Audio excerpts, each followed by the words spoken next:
E aí, meus amiguinhos? Mais uma live, estamos juntos aqui com você. Para mais uma live aqui resolvendo as provas de 2024.1. A prova, né, de 2024.1. Já fizemos aí 4 lives, essa é a 5ª live. Então vamos lá, né? Essa prova tão comentada. Meu Deus do céu, Rafael, pelo amor de Deus, faça as questões, Rafael, né? Tinha passado um tempinho sem fazer as lives, né? Prova prática, indo para o curso da prova prática, fizemos aí 2 turmas presenciais, uma turma online. Foi rojão, meninos, ainda tô rouco, ainda nem ajeitei as coisas do curso para passar para o pessoal, né? Um monte de cobrança, um monte de coisa, residência, um monte de coisa. Então, pelo amor de Deus, tenha paciência e nós vamos fazendo devagarinho essas lives da prova de 2024. Já fizemos até a live 4, hoje vamos começar com a questão 41. Então, muito obrigado pela sua participação. Para mim é um prazer inenarrável estar com você, não duvide disso. E não se esqueça de curtir, compartilhar, se inscrever no canal, deixar o seu comentário, porque tudo isso ajuda demais na divulgação desse vídeo para outras pessoas. Lembre que o objetivo da gente é fazer com que o máximo de pessoas tenha contato com esse material para que todo mundo aí aprove na prova do Revalida. Certo, meu amiguinho? Então vamos embora, né? Vamos começar aqui sem mais delongas. Prazer inenarrável. Vamos lá, questão 41, diz assim, ó. Uma mulher com 28 anos é atendida na Unidade Básica de Saúde pela 4ª vez nos últimos 6 meses. Há 4 anos apresenta dores abdominais do tipo cólica, especialmente em flancos, mesogástrio e hipogástrio, com períodos de constipação e episódios de fezes amolecidas, sem muco ou sangue. Ela relata que as dores melhoram com a evacuação e com a eliminação de flatos. Então veja que tem uma dor abdominal aí constante, que melhora quando ela evacua, né? E quando elimina flatos, é uma dor que vai para os flancos, mesogástrio, hipogástrio, né? Nega a perda de peso ou ganho de peso nesse período, refere também estar ansiosa, olha, relacionada com ansiedade, né? Que a ansiedade piorou devido à dúvida se ou não alguma doença grave, como câncer. Conta que é faxineira, mãe de 4 filhos, tem medo de adoecer e não poder sustentá-los.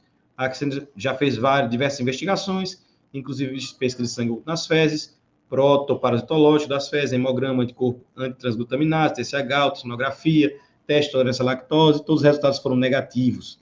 E já fez vários tratamentos com albendazol, secnidazol, e ao exame físico, é tudo normal.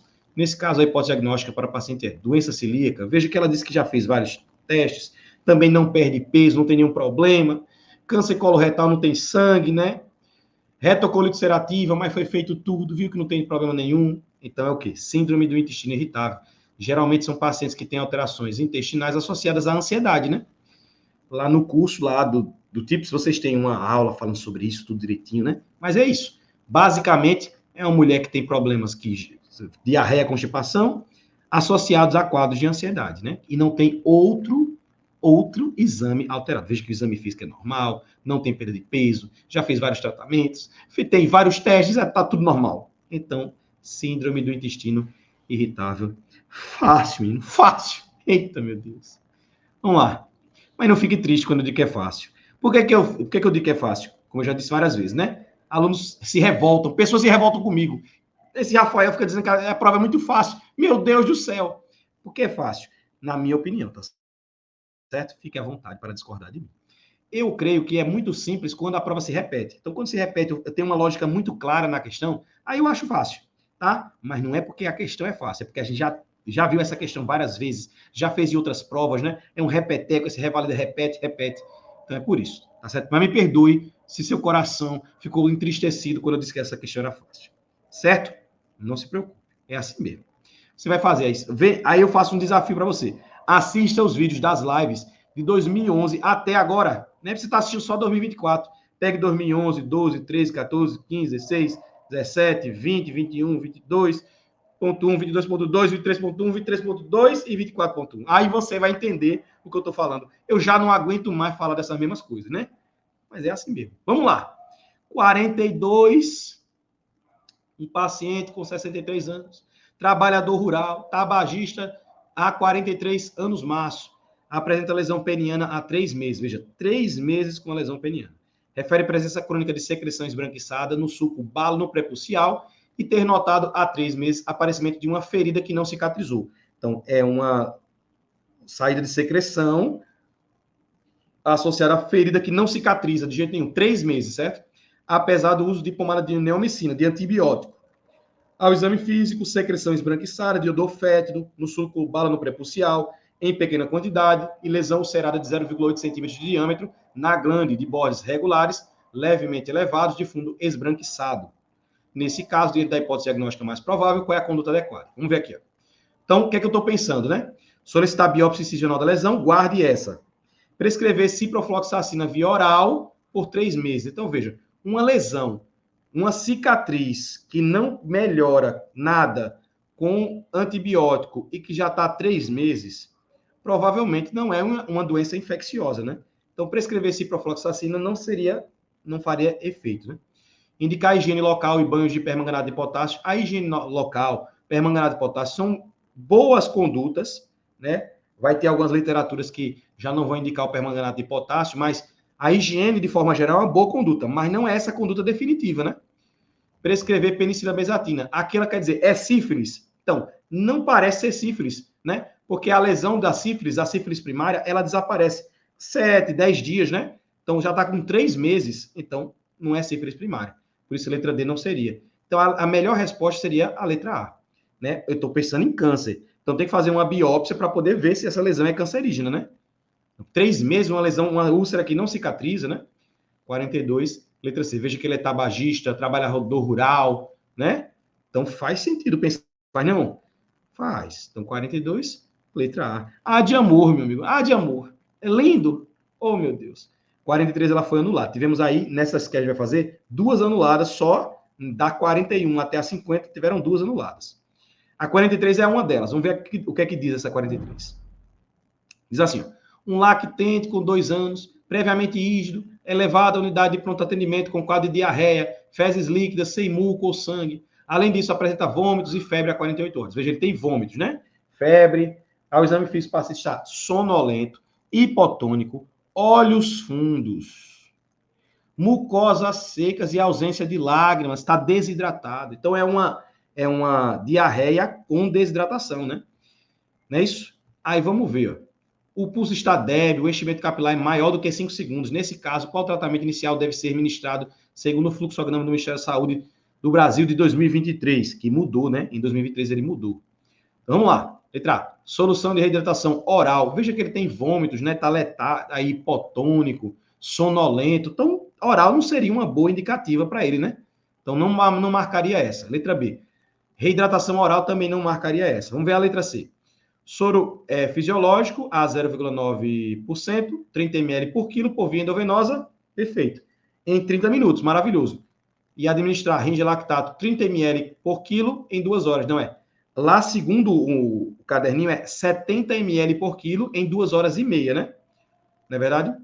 E aqui, letra D, soro fisiológico, 0,9, 20 ml por quilo, tá errado, é 30 ml por quilo em 30 minutos. E repetir, aí não tem nada a ver, né? Isso aqui tá totalmente fora do que fala o Ministério da Saúde. Mas eu vou mostrar para vocês aqui o caderninho, né? Peraí, cadê ele? Deixa eu ver. Onde foi que eu coloquei, meu Deus? Deixa eu ver se eu tô... Ah, aqui. Olha ele, menino. Deixa eu colocar aqui para a gente ver. Vamos ver o manejo da diarreia. Olha aí, vamos ver, revisar aqui com você. Uma aulinha aqui para você, gratuita. Vamos lá? Olha aí, ó. O tipo A de diarreia, né? Aí vamos ver aí a paciente com diarreia, a desidratação, sem desidratação, né? Então, se está tipo A, ele está ativo, alerta, não tem alteração dos olhos, né? Não está fundo, não tem sede. Aqui a gente tem a sede, né? As lágrimas presentes, a boca está úmida. Então, esse paciente não tem desidratação. Quando eu tenho desidratação, ele está irritado, intranquilo, os olhos estão fundos, né? Ele está sedento, ele bebe o líquido avidamente, né? As lágrimas estão ausentes, a boca está seca. E o sinal da prega abdominal ela desaparece lentamente. Agora, vamos lá. O tipo C. O tipo C é o comatoso, hipotônico, letárgico, inconsciente, olhos fundos. Ele não é capaz de beber, né? As lágrimas estão ausentes, a boca está muito seca. Aí o sinal da prega desaparece aí com mais de 2 segundos, que é o caso que a gente viu, né? 5 segundos para desaparecer, não é isso? Como foi que a gente viu aqui? Ó, ele tá mais de 5 segundos, hipotônico, sonolento, olhos fundos, né? Então, é justamente ele tá com desidratação grave, né? Então, o que a gente faz? Vamos ver aqui, ó, o C, né? Ó, aqui, o plano C, como é que seria para desidratação grave? Vamos ver. Na fase de expansão, soro fisiológico, 30 ml por quilo em 1 hora, né? A segunda opção, soro fisiológico ou ringe lactato, 70 ml por quilo em 5 horas. Então, primeiro, soro fisiológico, 30 ml por quilo em 1 hora. E segundo, soro fisiológico ou ringe lactato, 70 ml por quilo em 5 horas. Certo? Isso aqui na fase de expansão, em menores de 1 ano. Agora, a partir de 1 ano, na fase de expansão, a gente vai fazer o seguinte, ó. 30 ml por quilo de soro fisiológico em 30 minutos e mais 70 ml por quilo em 2 horas e meia de ringe lactato ou soro fisiológico, né? Então é 30 ml por quilo, depois 70 ml por quilo. Primeiro em 30 minutos, depois de 2 horas e meia. Então, totalizando 3 horas aqui. Entendeu aí? Então, simples, né? Tá vendo que não tem alternativa correta, né? Aí isso me leva a pensar numa coisa que é muito interessante, que eu sempre falo aí para os meus alunos, e algumas pessoas elas não prestam atenção nisso, né? Então não tem resposta certa. A resposta certa seria 30 ml por quilo em 30 minutos e 70 ml por quilo em 2 horas e meia, né? Aí vem o grande questionamento que eu falo sempre para meus alunos. Quem faz a prova do Revalida é um ser humano. Muitas vezes ele não sabe também, viu? Aí não pense que quem faz a prova do Revalida é tão inteligente que não erra, não. Senão não tinha questão anulada, até na prova prática mesmo. Então, o que a gente tem que fazer? Quando a gente vai responder a prova do Revalida, a gente tem que responder sempre a menos errada e não a certa. Não posso brigar e procurar a certa. Porque o cabo que faz a prova do Revalida, ele não sabe muita coisa também, não. Ele pega, porque na vida, é isso que é a hipocrisia da medicina, é um negócio da puxa. A gente, na vida, a gente não sabe de todas as coisas. As coisas estão, as referências estão pregadas na parede, as referências a gente olha no aplicativo no celular, ninguém memoriza tudo. E na maioria das coisas a gente não sabe. A gente tem uma ideia, a gente trabalha muito de forma empírica. E, às vezes, a gente procura referência, não é isso? Então, isso, para mim, é uma questão muito errada, que é uma questão totalmente de memória, né? É você memorizar um protocolo, quando na vida a gente tem os protocolos colados na parede. Então, para mim, não serve de nada uma questão dessa. E ainda mais, está errada. É interessante. Então, a gente sempre tem que procurar a menos errada. Logicamente, você, meu amigo, tem que saber essas coisas, porque vai te cobrar no Revalida. Mas depois, eu quero tranquilizar você que na vida, a gente, né? Agora eu estou fazendo minha residência, estou feliz demais. E a maioria das coisas, logicamente, quando a gente vai fazendo muito, a gente vai memorizando, mas a gente só sabe realmente as coisas que a gente faz demais, né? A gente vai repetindo, repetindo, repetindo, e aí a gente sabe. Eu mesmo tenho memorizado, por exemplo, o Glasgow, o Apgar, porque eu dou aula disso. Então eu acabo memorizando. Mas não são coisas que todo mundo memoriza. Pelo contrário, a gente usa muito aplicativo de celular, a gente usa muito as coisas pregadas na parede, né? E esse que fez a prova também não é diferente, não. Ele deve ter pego uma referência antiga para poder fazer, e aí ele colocou a referência nova e errou na hora de escrever. Olha, problema sério da puta. Pegou uma questão antiga e só fez mudar ali, atualizou a questão, mas não atualizou a alternativa, né? Então ele pegou uma questão antiga, ele mudou isso aqui, fluxograma do Ministério da Saúde de 2023, porque é o novo, mas ele esqueceu de atualizar a alternativa. Tá vendo aí como é? É assim. São seres humanos, né? Mas fica aí a dica para você. Então seria 30 ml por quilo em 30 minutos e 70 ml por quilo em 2 horas, em 2 horas e meia, porque ele tem mais de 1 ano, né? Não é isso? Eita, fácil demais. Né? Mas é memória, né? Só memória. Questão 44 diz assim, ó. Mulher com 21 anos chega a uma unidade de pronto atendimento relatando dor pélvica há 2 dias, que se intensificou nas últimas 8 horas após relação sexual.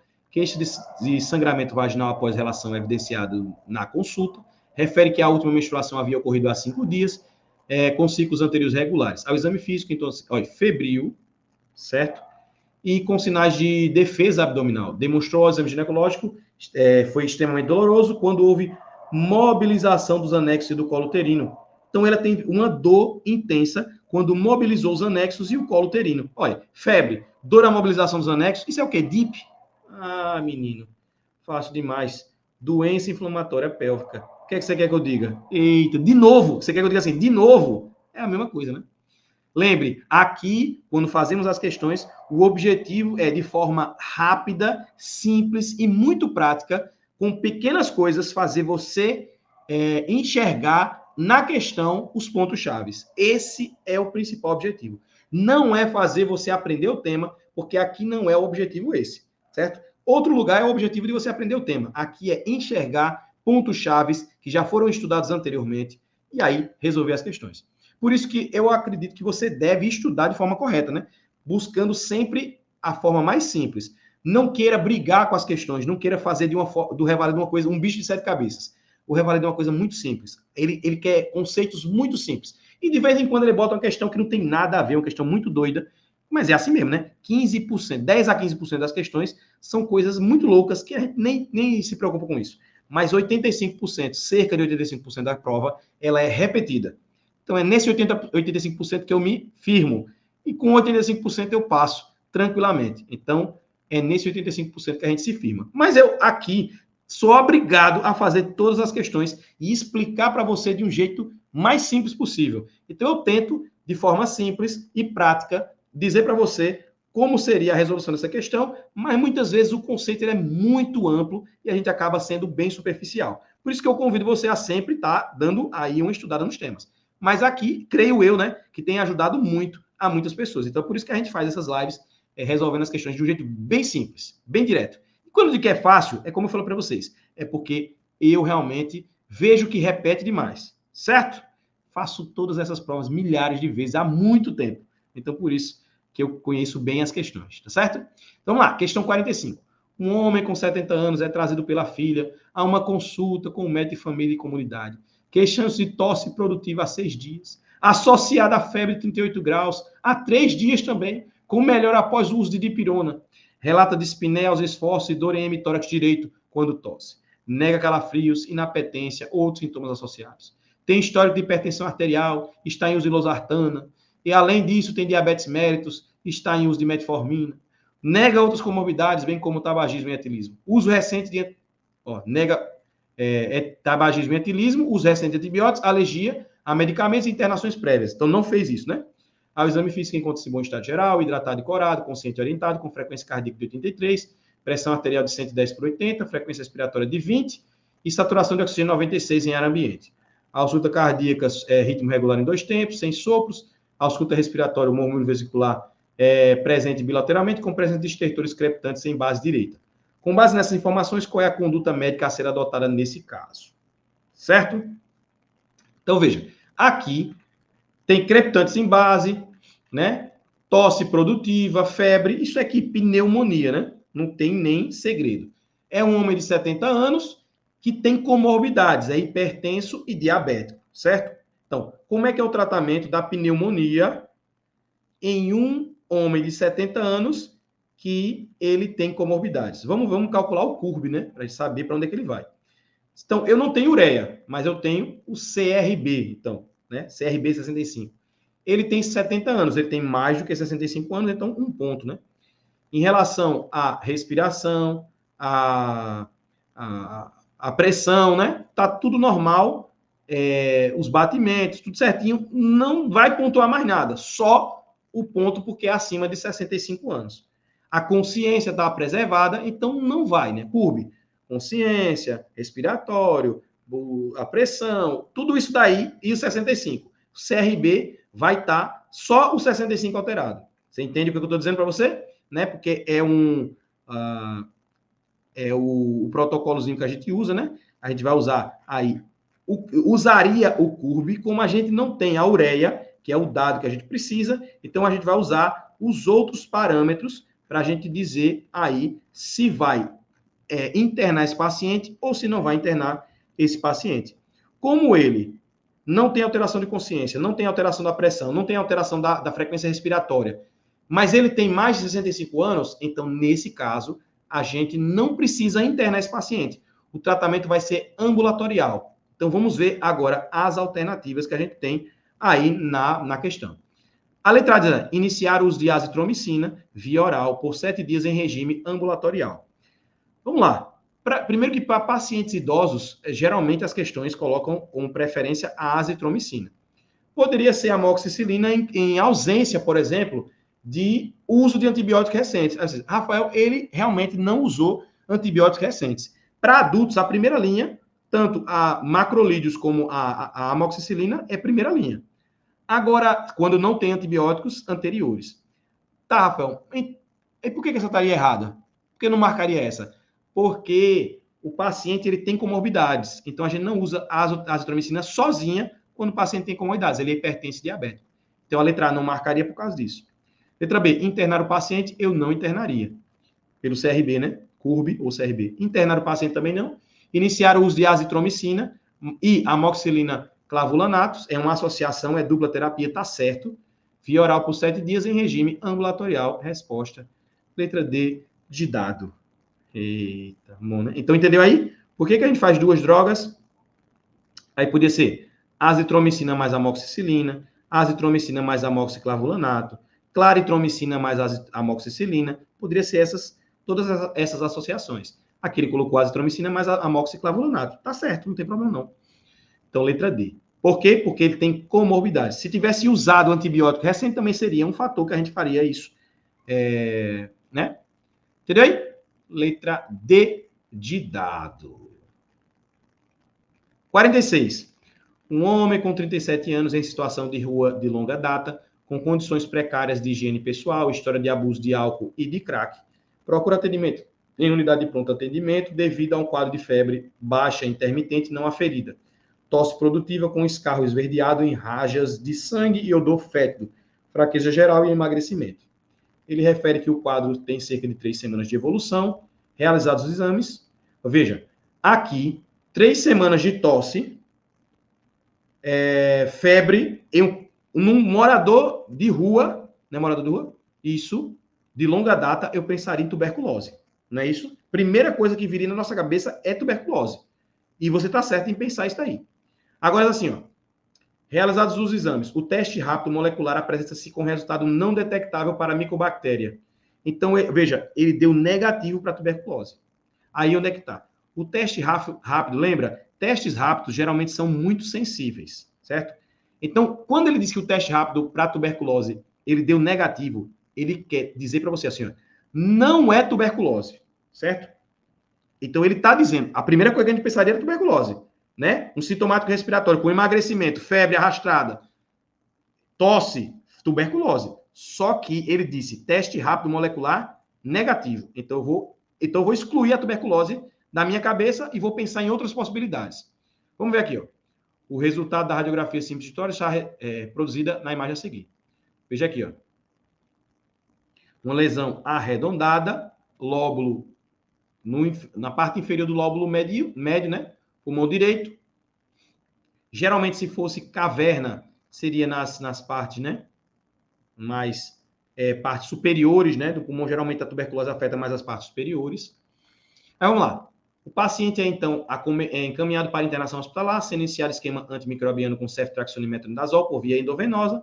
E após 20 dias de tratamento, o paciente mantém episódios de febre baixa intermitente com menor intensidade. Refere persistirem os sintomas inicialmente descritos, exceto pela redução da hemoptise. Realizada na radiografia simples de tórax, constata-se que a imagem mostra a manutenção das alterações iniciais. Então, manteve a mesma imagem, essa imagem aqui.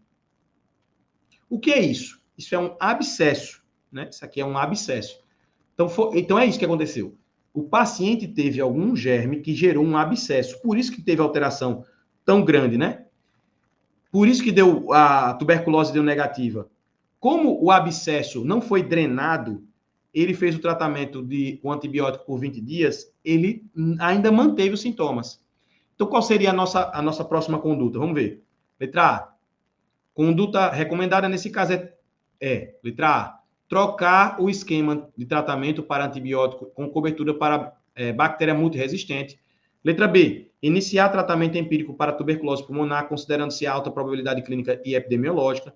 Não é tuberculose, o teste deu negativo. Letra C, manter o uso de antibiótico e iniciar abordagem cirúrgica com remoção da lesão e do segmento pulmonar acometido. Certo, né? Manter o esquema antibiótico e acompanhar a evolução clínica considerando sua resposta lenta e favorável. Letra C, né? A gente vai drenar o abscesso. Por isso que o paciente mantém ainda a sintomatologia, né? Drenar o abscesso. A resposta é letra C. Desculpa. Resposta letra C de casa. Tá vendo aí? Questãozinha que eu já acho mais difícil. Pronto. Essa questão eu já não colocaria como fácil. Porque a gente pensaria em outras coisas, né? Talvez você marcou aí a letra B, né? Isso não. Mas provavelmente é tuberculose, mesmo dando negativo. Poderia até ser, mas como mostra lá o abscesso, né? No pulmão, então provavelmente é porque não foi drenado. E ele fez o certo. Ele começou fazendo tratamento antibiótico. Aí depois, como não teve resultado, fez a drenagem do abscesso, né? 47. Uma mulher com 22 anos procura serviço hospitalar às 6 horas, com dor periumbilical em cólica de forte intensidade. Nesse período de tempo, apresentou um episódio de vômito e manteve anorexia e náusea. Ao exame físico, encontrou-se em regular estado geral, com temperatura axilar de 38 graus, dor intensa, a descompressão manual brusca da fossa ilíaca direita. Dor, a descompressão brusca de fossa ilíaca direita, mais febre, isso é apendicite aguda. Ó, 14 mil leucócitos, 3% de bastões, 61% segmentados. Aí diz, tomografia computadorizada, apendicite, mostra apêndice aumentado de volume e densificação de gordura periapendicular. Veja que não rompeu, não está mostrando sinais de gravidade, né, da apendicite. Simplesmente ele está aumentado de volume e a gordura periapendicular ela está densificada, mas não tem nenhum sinal de grande evolução da apendicite. Também a leucocitose não é tão grande assim e não tem nem bastões tão grandes assim, né? Então, beleza, é um apendicite. Ok, o que é que a gente faz? Com base nos relatos, assina a opção que apresenta conduta cirúrgica e os antibióticos adequados. Então, tem que ser um antibiótico de amplo espectro e tem que ser a conduta cirúrgica adequada. Diz assim, videolaparoscopia exploratória. Antibiótico profilaxia com metronidazol. Veja, metronidazol não vai ser de amplo espectro, né? Então, nem pelo antibiótico. E também a videolaparoscopia exploratória é quando a gente não sabe o diagnóstico. Eu não sei o diagnóstico, mas aí tem sinais de peritonite, eu tenho que...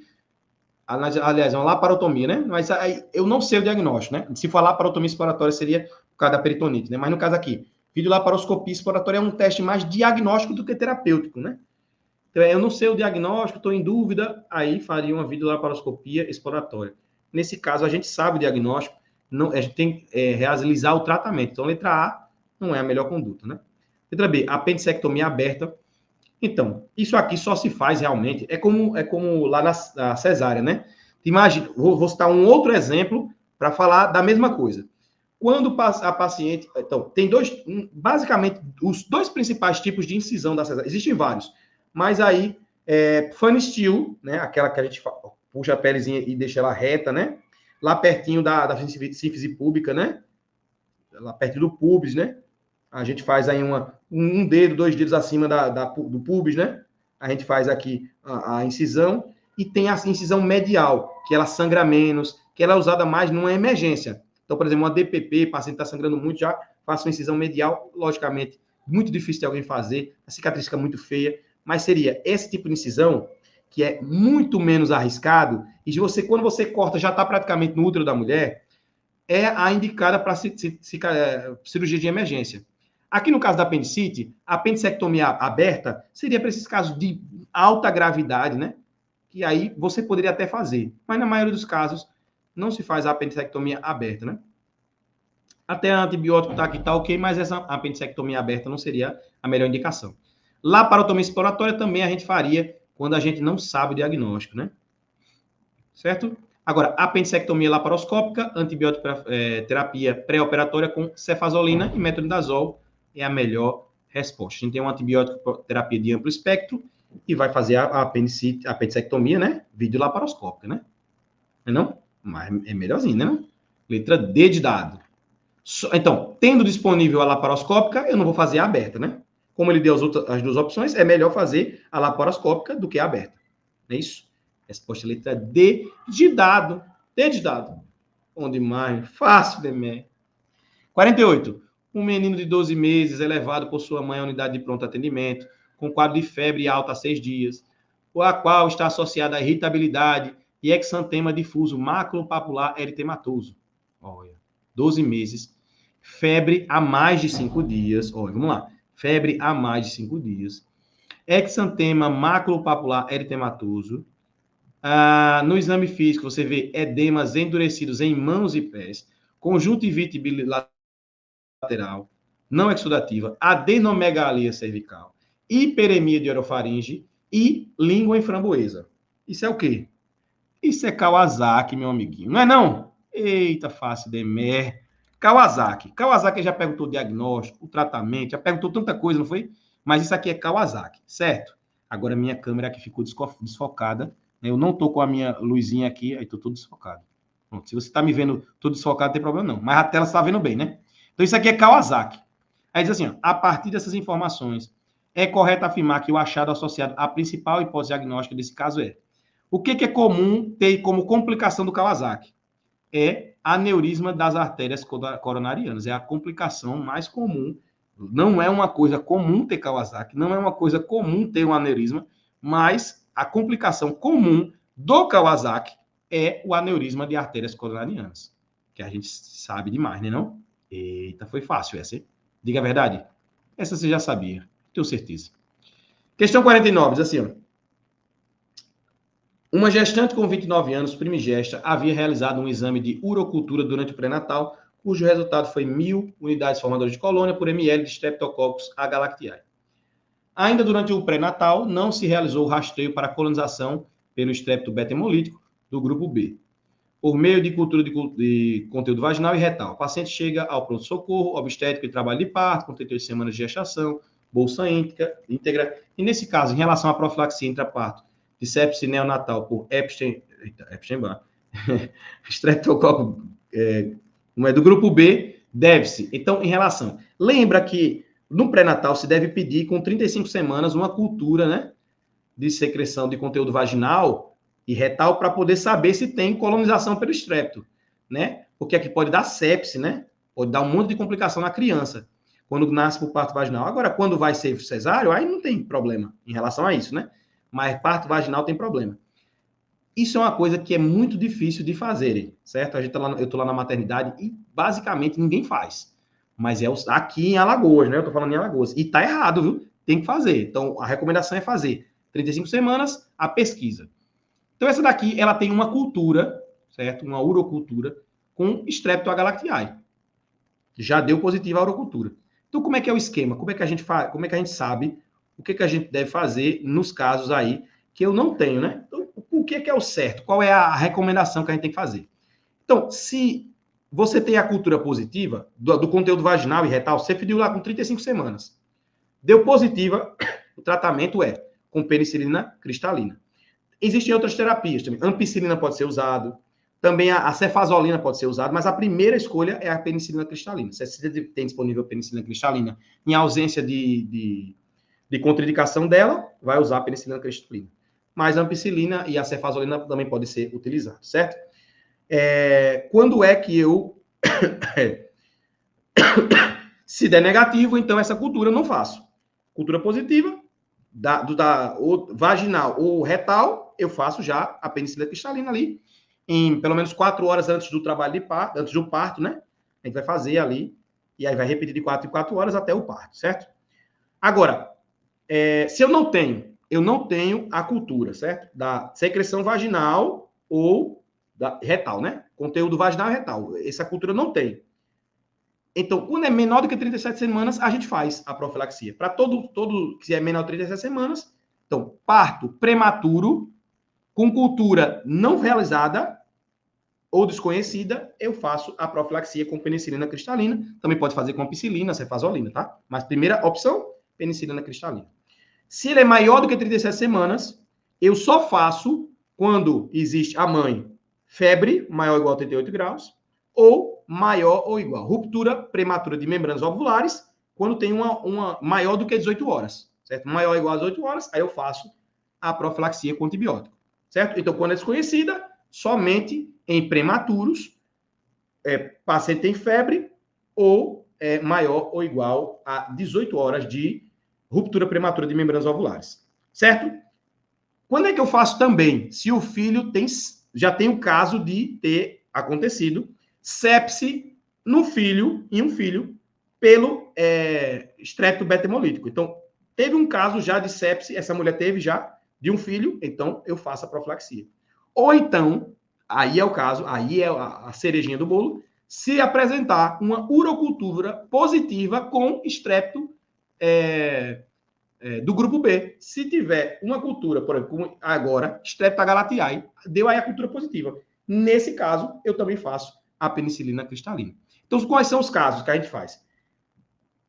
Se deu positivo a cultura vaginal ou retal para estrepto do grupo B, quando é menor do que 37 semanas, e a cultura é desconhecida, quando é maior de 18 horas, maior ou igual a 18 horas de ruptura prematura de membranas ovulares, apresentou febre, ou então teve um caso já de sepse por estrepto, certo? Ou tem uma orocultura positiva. Pronto. Esses são os casos onde você vai fazer a profilaxia com antibiótico com penicilina cristalina, ou cefazolina, ou ampicilina, certo? São esses a primeira escolha, logicamente, penicilina cristalina. Certo? Então, nesse caso, a gente vai ter que fazer, né? Então, vamos lá. Letra A, realizar teste rápido para estrepto, né, na gestante, e se positivo, prescrever a profilaxia antibiótica. Não, aqui eu não tenho, não vou fazer, já tem trabalho de parto, né? Não existe isso. Letra B, adotar conduta expectante, pois não há indicação de profilaxia. Tá errado, tem sim indicação, né? Prescrever, por quê? Aqui, ó, ele tem 38 semanas, não é menor que 37. Não tem mais 18 horas de ruptura prematura de membros ovulares, né? Mas ele tem uma urocultura positiva com estrepto, né? Então, prescrever penicilina G por via endovenosa para a gestante, pois há evidência de colonização por Epstein-Barr, estrepto do grupo B. Letra C de casa. Prescrever ampicilina via endovenosa para a gestante se houver ruptura das membranas ovulares durante o trabalho de parto. Não, aí não, né? Não é essa a indicação, não é verdade? Se fosse por ruptura, seria maior ou igual a 18 horas, né? Agora, no caso dela, é por causa da urocultura positiva, certo? Vamos lá. Essa 50 agora. 50 foi anulada. Então, vamos lá. Diz assim, ó. Um médico de família e comunidade é chamado para verificar, juntamente com a sua equipe de saúde da família, um óbito domiciliar de um homem de 78 anos. O paciente fazia acompanhamento por hipertensão arterial sistêmica, diabetes mellitus e síndrome metabólica de difícil controle. Um familiar refere que o paciente acordou cedo, sentiu forte dor precordial, irradiando para o braço esquerdo. Ficou pálido e sudoreico e caiu no chão. No domicílio, o médico e a sua equipe realizaram procedimentos para a confirmação do óbito, buscando a existência de rigidez cadavérica, realizando a avaliação da temperatura corporal, identificando a presença ou não de possível achado de causa externa, possibilidade que é excluída. Após examinar o corpo, inicia-se a fase de preenchimento da declaração de óbito. Na seção de condições e causas do óbito constante na DO, há alguns itens a serem preenchidos, quais sejam causa básica do óbito, causa imediata do óbito, causa contributiva. Com base nessa situação, assinale a alternativa que apresenta o preenchimento correto a ser feito da declaração com relação à causa do óbito desse paciente. Então, vamos lá. Lá na declaração de óbito, tem assim, ó, os itens, quando você vai colocar a causa de óbito, ele tem a parte 1 e a parte 2. A parte 2 são as causas contributivas, ou seja, coisas que aconteceram na vida do paciente que contribuíram para o caso que está acontecendo. Na minha opinião, certo? Essa questão foi anulada. Na minha opinião, hipertensão, diabetes, síndrome metabólico são causas contributivas, certo? Na minha opinião. Alguém pode colocar alguma dessas como uma causa ali, a letra D, a letra C, né? Pode colocar isso daí. Mas, na minha opinião, elas são mais causas contributivas. Ou seja, elas são coisas, doenças crônicas, alterações, o fato de vícios, são coisas que participam indiretamente na morte desses pacientes. São causas contributivas, na minha opinião, na opinião de várias pessoas e de algumas referências também. Algumas pessoas colocam essas causas, como síndrome metabólica, ou diabetes, ou hipertensão, fazendo parte da cascada de eventos da declaração de óbito.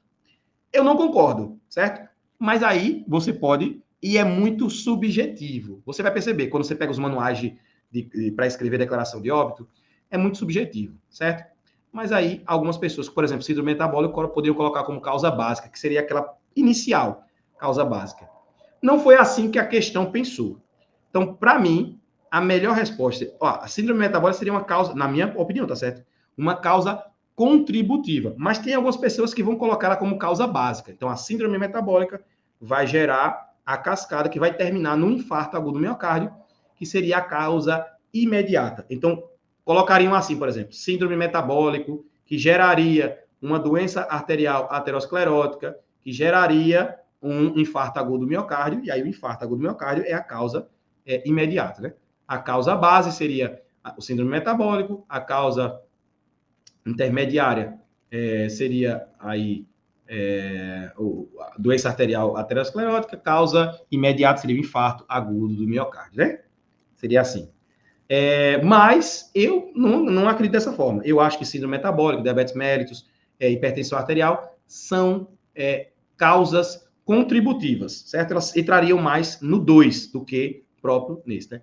Aí alguém poderia dizer assim, Rafael, mas realmente o síndrome metabólico é o que gera o ambiente para fazer com que a pessoa tenha a aterosclerose, né? Concordo. Não é por isso que ela é contributiva? Do mesmo jeito, se ele fosse fumante.